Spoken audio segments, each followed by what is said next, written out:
Captain Jasmine Miller adjusted her crisp Liberty Air uniform one final time before stepping through the glass doors of Los Angeles International Airport's restricted employee access area. The familiar weight of her pilot's wings sat precisely on her chest, 23 years of aviation experience condensed into that small piece of metal. At 35, she had flown everything from regional jets to international wide-bodies, but today's journey would be different. Today she wasn't just a pilot, she was conducting the most important flight assessment of her career. The fluorescent lights overhead cast harsh shadows across the sterile hallway as Jasmine approached the security checkpoint. Behind her, the distant hum of departing aircraft created a symphony she had grown to love over 2 decades in the cockpit. But the knot in her stomach told her that love would be tested in ways she had never imagined. "Excuse me."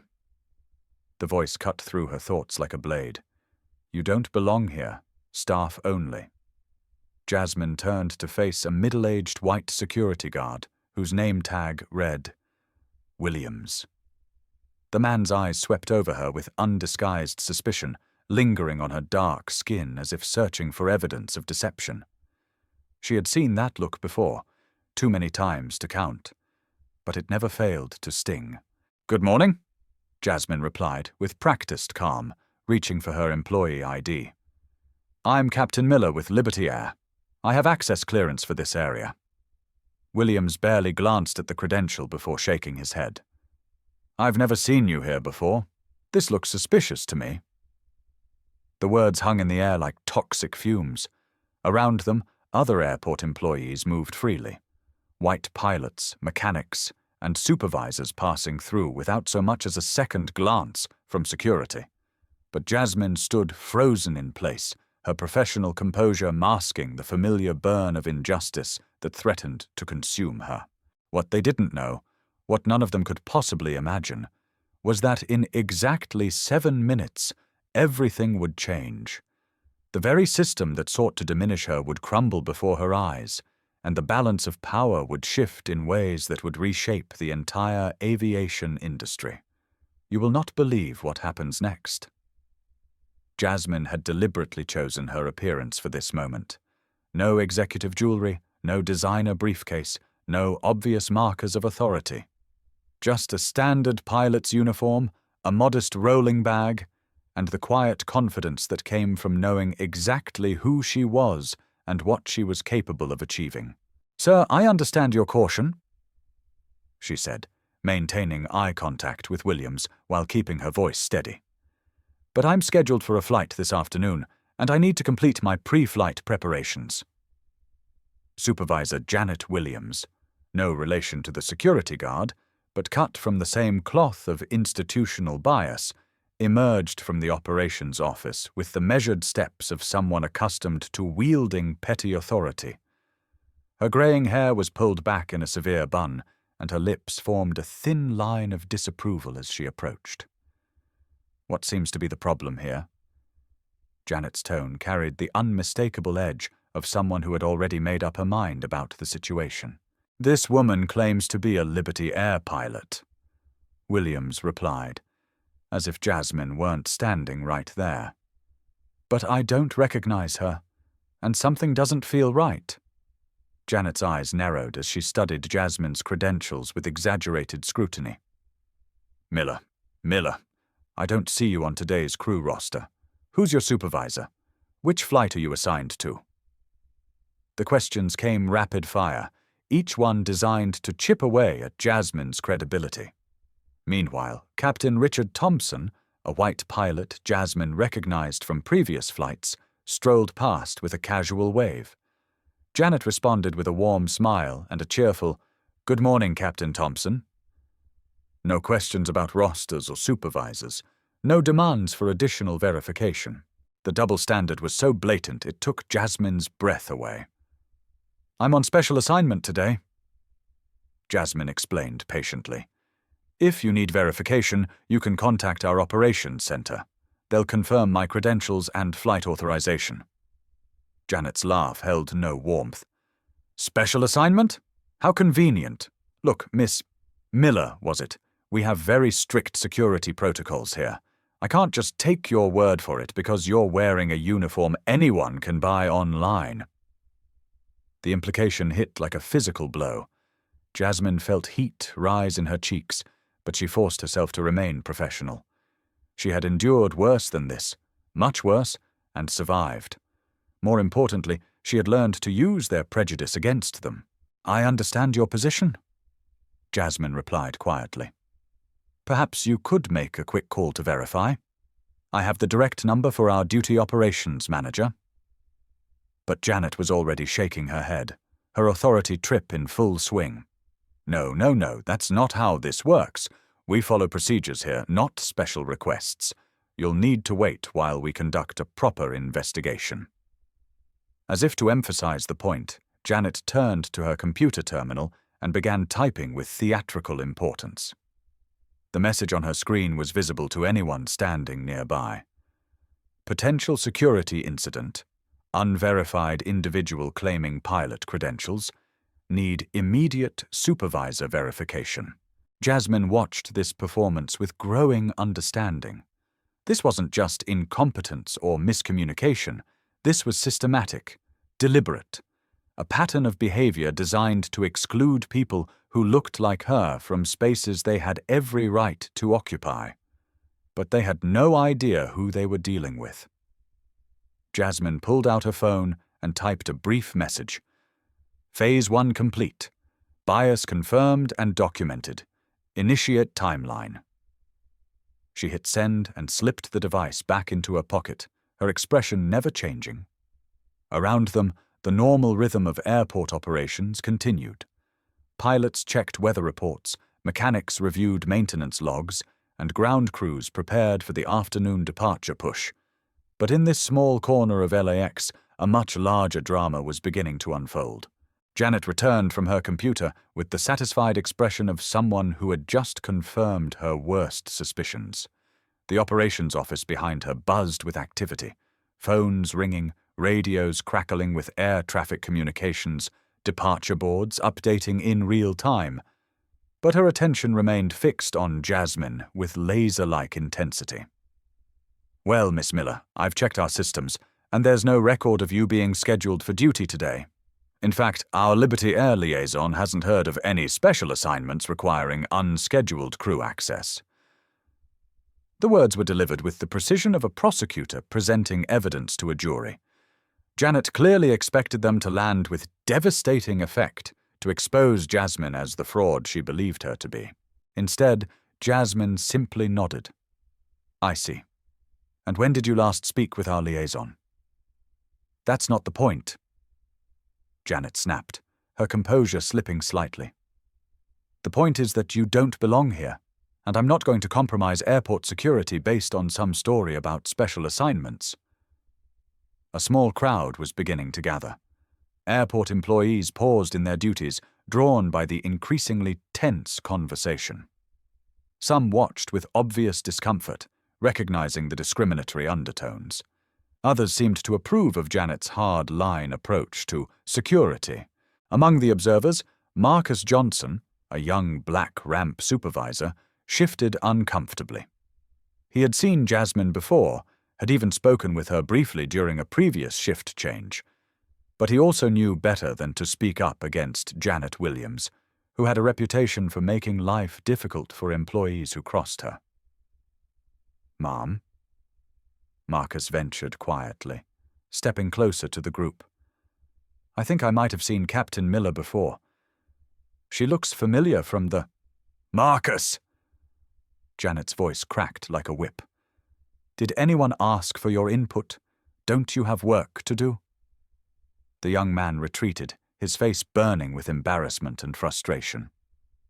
But not before making eye contact with Jasmine, a moment of silent solidarity that she filed away for later. Jasmine checked her watch. 1:53 p.m., right on schedule. Ms. Williams, she said, her voice carrying a new edge of authority that made several bystanders look up sharply. I need to access the crew briefing room to prepare for my flight. If you're concerned about security protocols, I'm happy to wait while you make the necessary calls. but I do need to remind you that delaying crew members without just cause violates both FAA regulations and Liberty Air's operational procedures. The mention of federal regulations caused Janet to hesitate. For the first time since the confrontation began, uncertainty flickered across her features. But her pride wouldn't allow her to back down in front of so many witnesses. "Don't lecture me about regulations," she shot back. "I've been working in aviation security for 15 years. I know what I'm doing." "Then you know that racial profiling is a federal crime," Jasmine replied softly. The words hung in the air like a thunderclap. Conversations stopped, heads turned. The casual observers suddenly realized they were witnessing something much more significant than a routine security check. Janet's face flushed deep red. "How dare you? This has nothing to do with race. This is about following proper procedures and maintaining security standards. If you can't understand that, maybe you don't belong in aviation at all." The mask was slipping. The careful pretense of professional concern was giving way to something uglier, more honest. Around them, the gathered crowd grew larger and more restless. Several passengers who had wandered into the employee area while searching for restrooms or information desks found themselves accidental witnesses to an unfolding drama. One of those passengers, Sarah Chen, instinctively reached for her phone. Something about the scene felt wrong. The obvious disparity in how the black pilot was being treated compared to the white employees who continued to pass freely. Without fully understanding what she was documenting, Sarah began to record. Jasmine noticed the phone, the gathering crowd, the escalating tension. Everything was proceeding exactly as she had anticipated. But that didn't make it any easier to endure the humiliation, the casual cruelty of a system designed to keep people like her in their place. She thought of her daughter, Zoe, who dreamed of becoming a pilot just like her mother. She thought of all the young black women who would face these same barriers, these same assumptions, these same institutional roadblocks. Not anymore. Security Chief David Rodriguez arrived with 2 uniformed guards in tow, their heavy footsteps echoing through the terminal corridor. His weathered face carried the expression of a man accustomed to dealing with every variety of human conflict. But something about this situation seemed to trouble him. "What's the situation here?" he asked, directing the question to Janet while his eyes took in the growing crowd of onlookers. "We have an individual claiming to be a Liberty Air pilot," Janet replied, her voice gaining confidence from the security presence. "Her credentials are questionable, and she's become belligerent when asked to follow standard verification procedures." Jasmine almost smiled at the word belligerent. In 23 years of flying, she had been called many things, usually by people who couldn't believe a black woman belonged in a cockpit. But she had learned long ago that the label said more about the speaker than the target. "Ma'am?" Rodriguez addressed her directly, his tone professional but firm. "I'm going to need you to step outside the secure area while we sort this out. It's just procedure." The irony wasn't lost on Jasmine. She was being ejected from the very space she would soon control, treated like a trespasser in the kingdom she was about to inherit. But the game wasn't over yet. In fact, it was just beginning. "Of course, Chief Rodriguez," she replied with perfect calm. "I understand you're just doing your job." As they walked toward the exit, the crowd parted like water. Jasmine could feel dozens of eyes following her movement, could hear the whispered conversations starting up in her wake. Near the back of the group, Sarah Chen continued recording, her live stream viewer count climbing steadily as word spread across social media. "This is unbelievable," Sarah whispered into her phone's microphone. "I'm watching airport security escort a black pilot out of an employee area for no apparent reason. The discrimination here is blatant and disgusting." The comments on her stream exploded in real time. "This is racial profiling." "Sue them." "What airport is this?" Share this everywhere. Outside the secure area, Jasmine found herself standing in the main terminal concourse, still in her pilot's uniform, but now marked as an outsider. Travelers hurried past, most oblivious to the drama unfolding around them. But those who noticed couldn't help but stare at the surreal sight, a uniformed pilot being treated like a security threat. Captain Richard Thompson emerged from the employee area, badge gleaming on his lanyard, coffee cup in hand. Janet Williams appeared beside him instantly, her demeanor transformed. "Good afternoon, Captain Thompson," she chirped. "How was your layover in Phoenix?" "Not bad, Janet. Thanks for asking." Thompson's eyes briefly met Jasmine's through the glass partition, and she saw a flicker of recognition, perhaps even embarrassment. But he said nothing, disappearing into the crowd without a backward glance. The contrast was so stark, so undeniable, that even the most skeptical observer couldn't dismiss it as coincidence.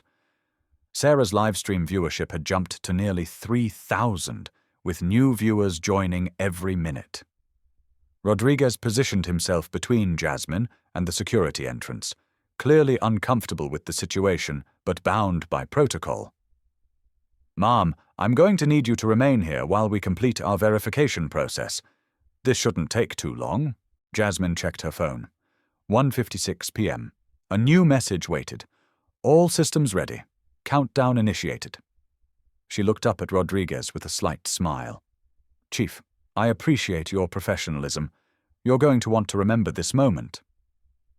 The comment clearly puzzled him, but before he could respond, Janet's voice cut through the glass partition. "If she's really a pilot, where's her crew? Why is she here alone? And why won't she tell us which specific flight she's working?" The questions were designed to sound reasonable, even necessary, but Jasmine heard them for what they really were. Desperate attempts to justify an unjustifiable situation. The system was working exactly as designed, grinding down anyone who didn't fit its narrow definition of who belonged. "These procedures seem quite selective," Jasmine observed quietly, her voice carrying to several nearby passengers. "I wonder if they apply equally to all pilots, or just certain ones." An elderly black gentleman approached slowly, his movements deliberate and dignified. The wings on his veteran's cap caught the terminal lighting as he stopped beside Jasmine. "Young lady," he said in a voice that carried the weight of decades, "I was a Tuskegee airman. I know discrimination when I see it. This is wrong." His words rippled through the growing crowd. Other passengers began to take notice, phones emerging to document what was clearly an extraordinary situation. The elderly veteran's presence lent gravity to the moment, connecting this contemporary injustice to a longer history of exclusion and resistance. Janet's face appeared at the glass partition, her expression growing more desperate as she realized the situation was spiraling beyond her control. She spoke rapidly into her radio. "We need additional supervisory support. The situation is attracting attention." Jasmine pulled out her phone and typed another message. 2 minutes remaining. All participants in position." The response came immediately. "Confirmed. Standing by." She looked around at the faces surrounding her, some sympathetic, others curious, a few hostile. In 2 minutes, every single one of them would understand that they had witnessed something far more significant than a simple security misunderstanding. They had watched a revolution begin. The tension in the terminal had reached a critical mass, like the moments before a thunderstorm when the air itself seems to vibrate with unreleased energy. Jasmine stood at the center of it all, an island of calm in an increasingly chaotic sea of security personnel, outraged passengers, and bewildered airport staff. Operations Manager Tom Bradley arrived on the scene with the purposeful stride of a man accustomed to crisis management. His Liberty Air polo shirt and confident demeanor immediately marked him as someone with real authority, and Janet Williams rushed to brief him with barely concealed relief. "Tom, thank God you're here," she began, her voice pitched just loud enough for the crowd to hear. "We have a situation with someone claiming to be one of your pilots. Her credentials look suspicious, and she's been evasive about providing details." Bradley's eyes swept over Jasmine with the practiced assessment of a 20-year aviation veteran. Unlike Janet's obvious hostility, his expression remained neutral, professional. But Jasmine could see the skepticism lurking beneath the surface, the unconscious bias that made her presence here seem inherently questionable. "Ma'am," he addressed her directly, "I'm Tom Bradley, operations manager for Liberty Air here at LAX. I understand there's been some confusion about your employment status. Could you walk me through exactly why you're here today?" Sarah Chen's live stream had exploded to over 5,000 viewers, with comments pouring in faster than she could read them. Her phone's battery indicator showed concerning levels, but she couldn't stop recording. Something momentous was happening, and she could feel it building like pressure in a tea kettle. "Mr. Bradley," Jasmine replied, her voice carrying a new undertone of authority that made several nearby passengers look up sharply. "I'm conducting a special operational assessment for Liberty Air corporate headquarters. My presence here today is part of a scheduled evaluation program." Bradley frowned, pulling out his tablet to check schedules and crew assignments. "I don't see anything in our system about operational assessments today. When was this scheduled, and who authorized it?" The question hung in the air like a challenge. Around them, the crowd had grown to include not just curious passengers, but airport employees from multiple airlines, TSA agents, and even a few off-duty pilots who had heard about the commotion through the informal networks that kept airports functioning. Marcus Johnson stood near the back of the group, his frustration visible as he watched his supervisors systematically humiliate a fellow aviation professional. He had tried once to speak up and been slapped down.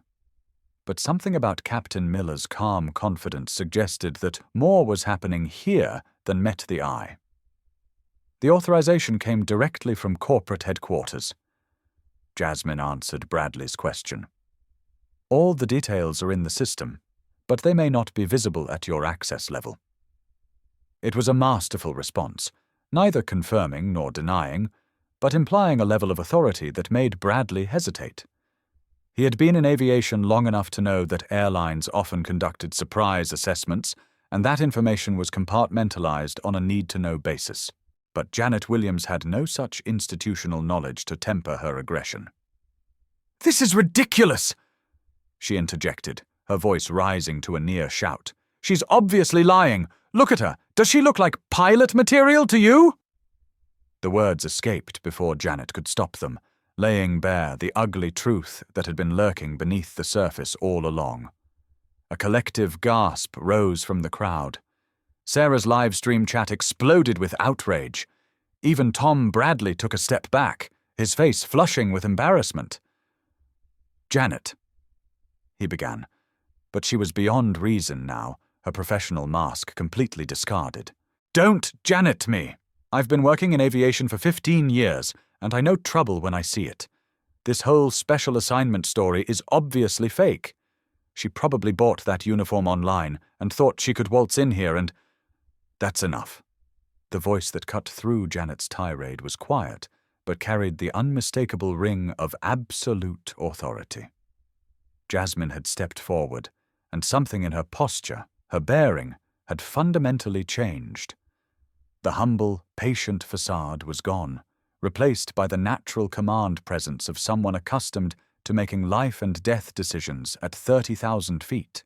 "Ms. Williams," Jasmine continued, her voice never rising above conversational level, but somehow audible to everyone in the vicinity. "You have just admitted to making employment decisions based on racial profiling, in front of witnesses, while being recorded. That was unwise." Bradley's tablet slipped from his suddenly nerveless fingers, clattering to the floor. He was beginning to realize that he was watching more than just a customer service dispute. This was something else entirely, something that was about to reshape his understanding of power dynamics in ways he couldn't yet comprehend. Airport Police Chief Patricia Wong had arrived with additional officers, drawn by reports of a potential security incident. But as she surveyed the scene, a uniformed pilot surrounded by hostile staff while passengers recorded everything, her law enforcement instincts told her that the real threat wasn't the woman in the Liberty Air uniform.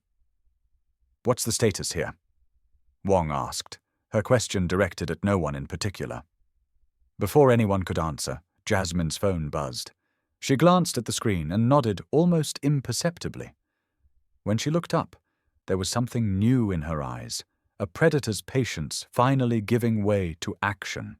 "Chief Wong," Jasmine said, "you might want to pay attention to what happens next. Your officers are about to witness the most significant moment in LAX's employment practices history." The crowd stirred restlessly. Sarah's phone battery hit critical levels, but her viewers had climbed past 8,000. Comments were flying by too fast to read, but the general sentiment was clear. Whatever was about to happen, it was going to be big. Tom Bradley found his voice. "Now wait just a minute. I don't know who you think you are, but you can't just—" His words were cut off by the sharp electronic tone of the airport's public address system crackling to life.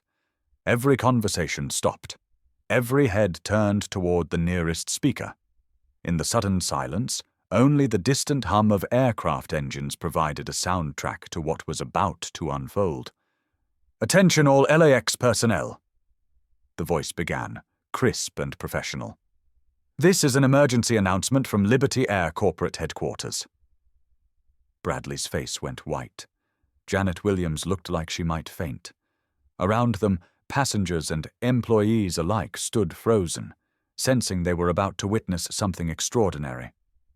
The voice continued, each word falling like a hammer blow in the absolute silence. "We are pleased to announce the arrival of our new Regional Operations Director, Captain Jasmine Miller, who is conducting unannounced operational assessments throughout our West Coast operations today."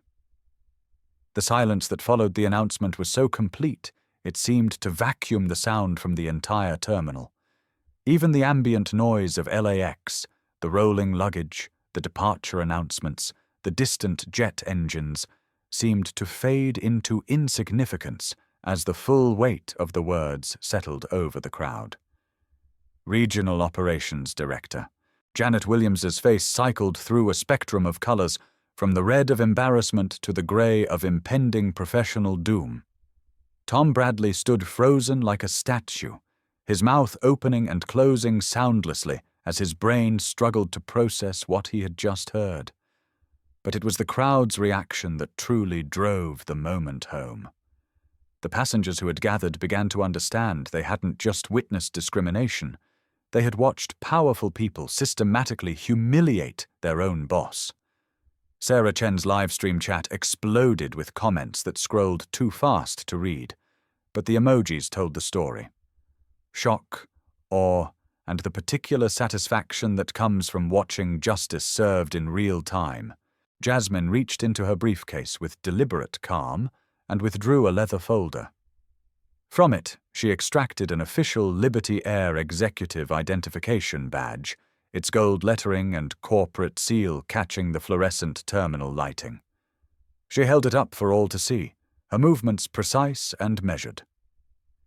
"For those who might still have questions about my credentials," she said, her voice carrying clearly in the electric silence, "I am Captain Jasmine Miller, Regional Operations Director for Liberty Air's Western Region.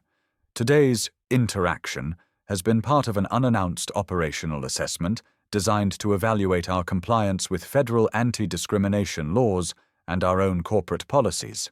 Her assistant Michael Thornton appeared as if materialized from the crowd, tablet in hand, and corporate identification clearly visible.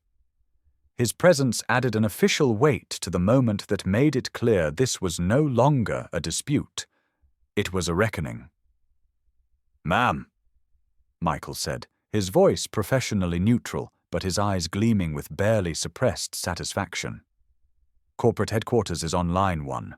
The CEO wants an immediate briefing on your assessment findings." Jasmine accepted the tablet and spoke clearly enough for the entire crowd to hear. Sir, this is Director Miller. The assessment is complete.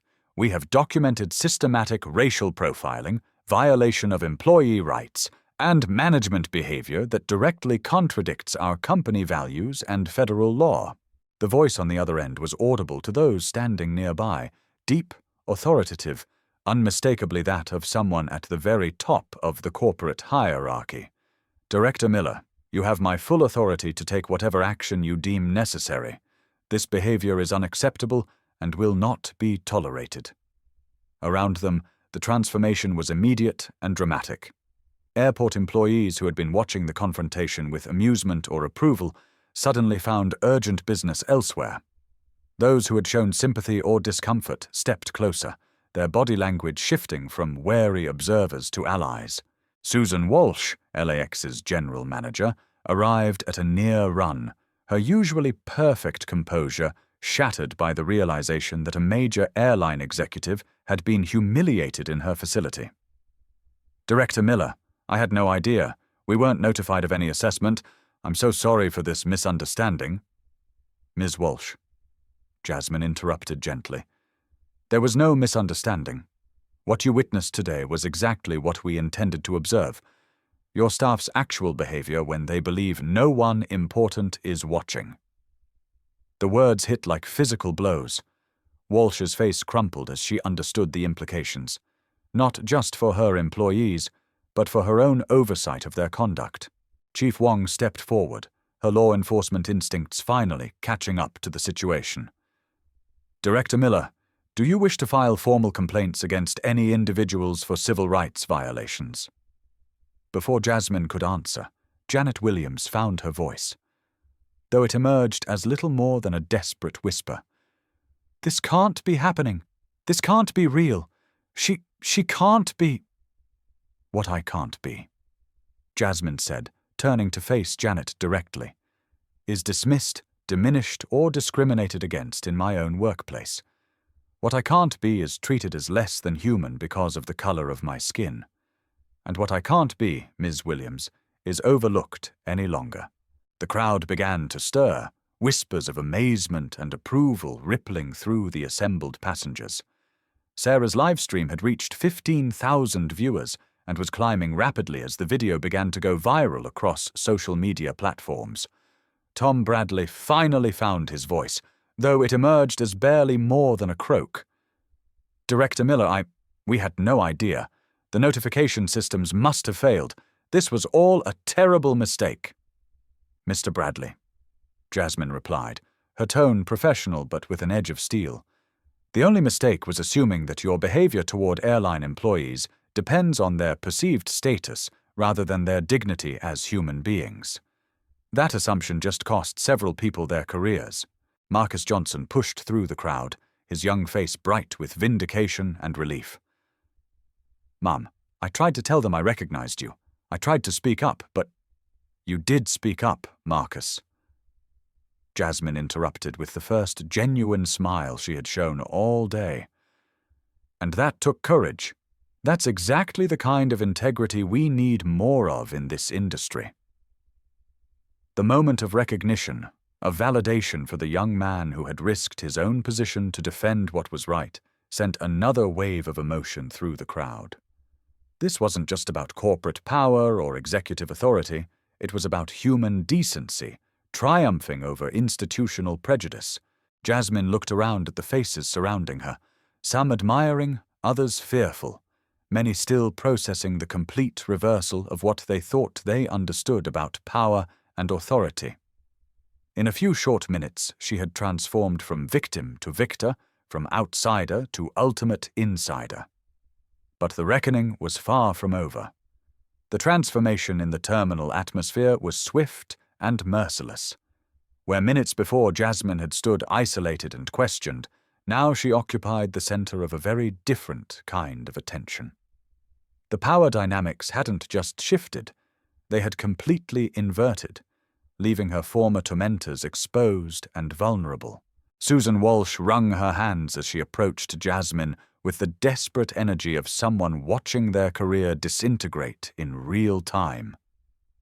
Director Miller, please, If we could just speak privately about how to address this situation." "No, Ms. Walsh," Jasmine replied firmly. "What happened here today was public, and so will be the response. Discrimination thrives in darkness and dies in daylight. We're staying in the light."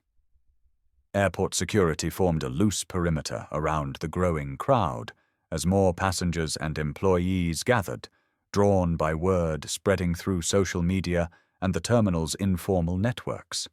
Sarah's live stream had reached 25,000 viewers, with major news outlets beginning to pick up the feed.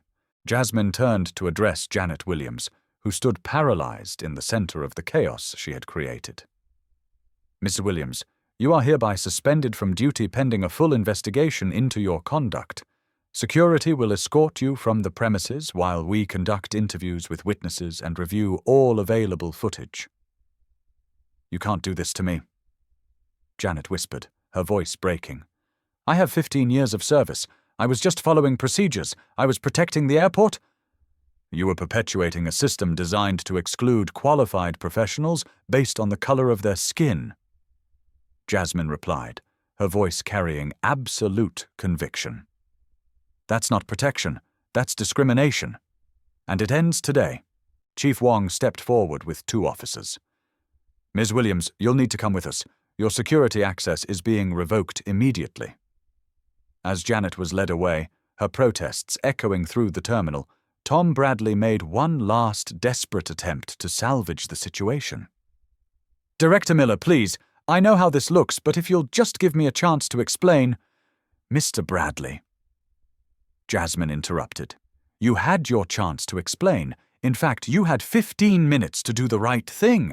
Instead, you chose to participate in the systematic humiliation of a fellow aviation professional. Your explanation is in your actions." Bradley's Liberty Air identification was removed on the spot, his access codes revoked with a few keystrokes on Michael's tablet. 23 years in aviation, gone in an instant, the consequence of choices that had seemed so reasonable just moments before. The crowd watched in fascination as the corporate machinery of justice ground into motion with remarkable efficiency. Phone calls were made to headquarters, official statements were prepared, and the full weight of federal anti-discrimination law began to descend on LAX's employment practices. Marcus Johnson approached hesitantly, still processing his role in the day's events. "Ma'am, what happens now? I mean, to those of us who saw what was happening but didn't do enough." Jasmine studied the young man's earnest face, seeing in him the future of an industry that had to do better. "Marcus, you spoke up when it mattered. That took courage. Now you're going to help us make sure this never happens again. Consider yourself promoted to supervisor. We need people with integrity in leadership positions." The announcement sent another ripple through the crowd. This wasn't just punishment for wrongdoers, it was elevation for those who had shown moral courage. Within an hour, news crews had arrived at LAX, drawn by the viral video and the unprecedented nature of the story.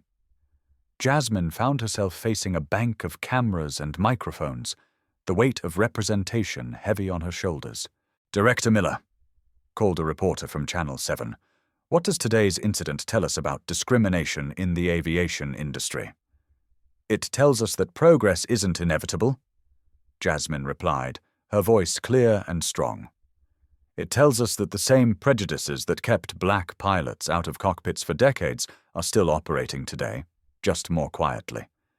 But it also tells us that when we shine a light on these practices, when we hold people accountable, change is possible." Another reporter pressed forward. "What changes will Liberty Air be implementing as a result of today's events?"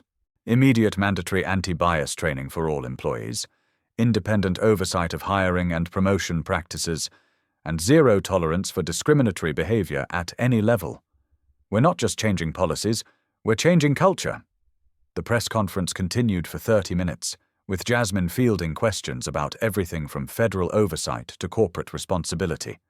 But it was her closing statement that would be replayed on news broadcasts around the world. "Today wasn't about punishment," she said, looking directly into the cameras. It was about possibility. The possibility that qualified people will be judged by their abilities, not their appearance. The possibility that our industry will live up to its highest ideals. And the possibility that the next young black girl who dreams of becoming a pilot will face fewer barriers than the generations before her. By evening, a Justice at Lax was trending nationwide. Sarah's original livestream had been viewed over 2 million times. The story had been picked up by every major news outlet, and aviation industry leaders were issuing statements about their own commitment to diversity and inclusion. But for Jasmine, standing in her new office overlooking the LAX tarmac as the sun set over Los Angeles, the real measure of success wouldn't be found in headlines or hashtags. It would be found in the changed lives of people like Marcus, who had seen courage rewarded instead of punished.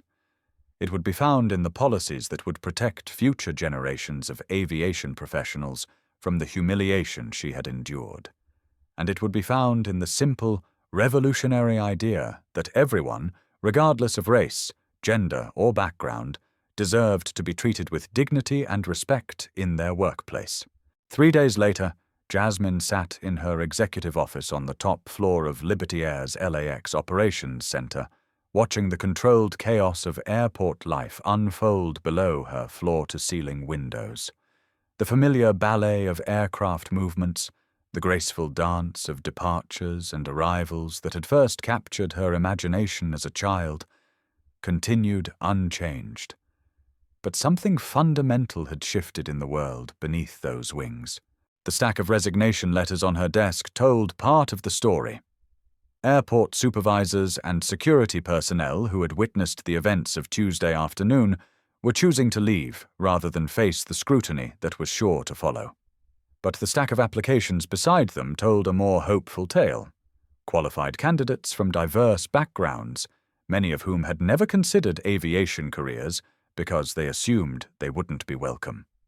Her door chimed softly, and Marcus Johnson entered with a tablet and the slightly overwhelmed expression of someone still adjusting to unexpected responsibility.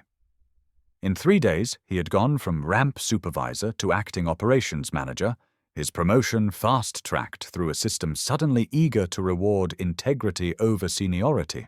"Ma'am, the employee orientation for our new anti-bias training program is ready for your review," he said, setting the tablet on her desk. "We have representatives from the NAACP, the Urban League, and the Tuskegee Airmen National Historical Museum lined up as speakers." Jasmine smiled at the mention of the Tuskegee Airmen.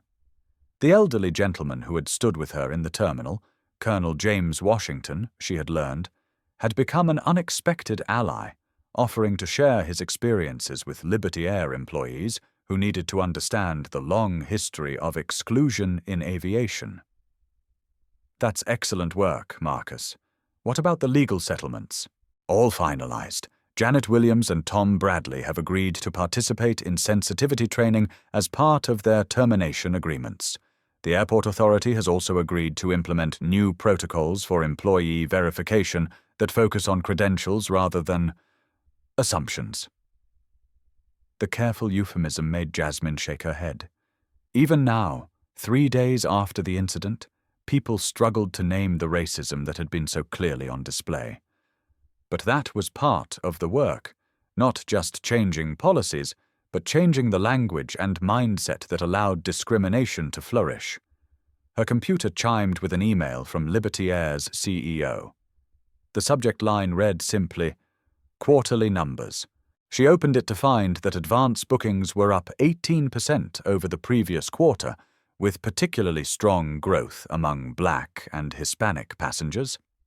The company's stock price had reached an all-time high, buoyed by positive coverage of their response to the LAX incident. Apparently, treating employees with dignity was not just morally right, it was good business, but the numbers that mattered most to Jasmine weren't financial. They were human. The young black woman who had emailed to say she was enrolling in flight school after seeing the video. The Latino mechanic who had reported harassment by his supervisor, confident now that his complaint would be taken seriously. the white pilot who had apologized for his silence during years of witnessing discriminatory behavior and pledged to speak up in the future. Change, real change, happened one person at a time. Her phone buzzed with a text from her daughter Zoe. "Mom, everyone at school is talking about your video. My teacher wants to know if you'll speak to our career day. Can we make aviation cool?" Jasmine laughed out loud, the first genuinely carefree moment she had experienced since Tuesday's events. Aviation had always been cool to her, from the moment she first saw a plane carve contrails across the Louisiana sky above her grandmother's house. But she understood what Zoe meant. Cool for kids who looked like them. Cool for children who had been taught that certain dreams were not for certain people. She typed back, "Tell your teacher I'll be there. And baby, aviation was always cool. We just needed to let everyone know they were invited to the party." The afternoon sun slanted through her office windows, painting everything in golden light. Outside, a Liberty Air 737 pushed back from the gate, beginning its journey to Seattle. In the cockpit, she knew, sat two pilots whose credentials had never been questioned, whose presence in that seat had never been seen as unusual or noteworthy. That was privilege, the invisible advantage of belonging, of being assumed competent until proven otherwise. What had happened to her on Tuesday was the opposite, being assumed incompetent, suspicious, out of place, until she could prove beyond any doubt that she belonged. But perhaps the most important lesson wasn't about her individual triumph over prejudice. It was about the systems that allowed such treatment to flourish and the collective responsibility to change them. Janet Williams and Tom Bradley weren't monsters. They were products of a culture that had taught them to see certain people as inherently less qualified, less deserving, less likely to belong in positions of authority. Changing that culture required more than punishing individual actors. It required examining the structures that created those assumptions in the first place. Her intercom buzzed. "Director Miller, you have a call from Congresswoman Johnson's office. She's chairing a subcommittee on transportation equity and would like to discuss potential federal legislation." Jasmine picked up the phone, ready to help shape policy that would protect future generations of aviation professionals. But as she spoke with the Congresswoman's aide, her eyes remained fixed on the tarmac below, where the next wave of departures was beginning. Somewhere in the country, a young person was watching planes take off and dreaming of becoming a pilot. And now, thanks to the events of one transformative afternoon at LAX, that dream was a little more possible, regardless of the dreamer's race, gender, or background. That was the real victory. Not the public humiliation of those who had perpetuated discrimination, but the expanded possibilities for those who came after. The story of what happened at LAX spread far beyond the aviation industry, becoming a touchstone for conversations about workplace discrimination and the courage required to confront it. Social media platforms buzzed with personal stories of similar experiences, creating a virtual solidarity network for those who had faced bias in their professional lives. But Jasmine knew that viral moments, no matter how powerful, meant nothing without sustained action. Real change required individual choices, made daily by people who decided they would no longer be bystanders to injustice. In her final interview with 60 Minutes, broadcast on Sunday evening to an audience of 12 million viewers, she looked directly into the camera and spoke to everyone who had ever witnessed discrimination, but remained silent. The next time you see someone being treated unfairly because of their race, their gender, their accent, or their appearance, remember Tuesday afternoon at LAX. Remember that your silence is a choice. Remember that your phone can be a weapon against injustice. Remember that speaking up might be uncomfortable for a moment, but staying silent is complicity forever. She paused, thinking of Sarah Chen, whose live stream had amplified the moment beyond anything Jasmine could have achieved alone. Use your voice. Use your platform. Use whatever power you have, whether you're a CEO or an entry-level employee, to make your workplace more fair, more just, more welcoming to everyone who wants to contribute. The interviewer leaned forward. What do you say to critics who argue that this was a publicity stunt designed to benefit your company's image? Jasmine's smile was sharp as a blade. I say that if exposing racism and demanding accountability is good publicity, then we need a lot more of that kind of publicity. Liberty Air's stock price is irrelevant compared to the price paid by every qualified person who's been turned away from opportunities because of prejudice. In the weeks that followed, the Liberty Air website crashed repeatedly under the volume of traffic from people seeking information about their new inclusion initiatives. Flight attendants reported that passengers frequently approached them to share stories of workplace discrimination and ask about the company's hiring practices. More importantly, other airlines began implementing similar programs. The viral nature of the LAX incident had created market pressure for the entire industry to examine its practices and make meaningful changes. 6 months later, Jasmine received a package with no return address. Inside was a photo of a young black woman in a pilot's uniform, standing in front of a small regional jet. The handwritten note on the back read simply, "Thank you for showing me this was possible. First Officer Keisha Williams, Regional Air Express." Jasmine placed the photo on her desk, next to the others that had arrived over the months. Images of pilots, mechanics, air traffic controllers, and aviation executives who had found the courage to pursue their dreams because they had seen someone who looked like them claim her rightful place in the industry. But perhaps the most meaningful response came from an unexpected source. A package arrived from Janet Williams containing a handwritten letter. "Director Miller, I spent 6 months in anger and denial before I could face what really happened that day. You were right. I was wrong. Not just about procedures or policies, but about fundamental human dignity. I've been working with a counselor to understand my own biases, and I'm volunteering with organizations that help young people of color explore aviation careers. I can't undo what I did, but I can try to do better going forward. Thank you for holding me accountable. Janet." The letter was a reminder that even the most entrenched prejudices could be changed through genuine self-reflection and commitment to growth. Accountability didn't have to mean permanent condemnation. It could mean transformation. As the sun set over LAX on the 1-year anniversary of the incident, Jasmine stood once again in the employee access area where it all began. The walls now featured a diversity and inclusion display, with photos and stories from employees of all backgrounds. A small plaque near the security checkpoint read, "Everyone belongs here. Everyone deserves respect. Everyone has something to contribute."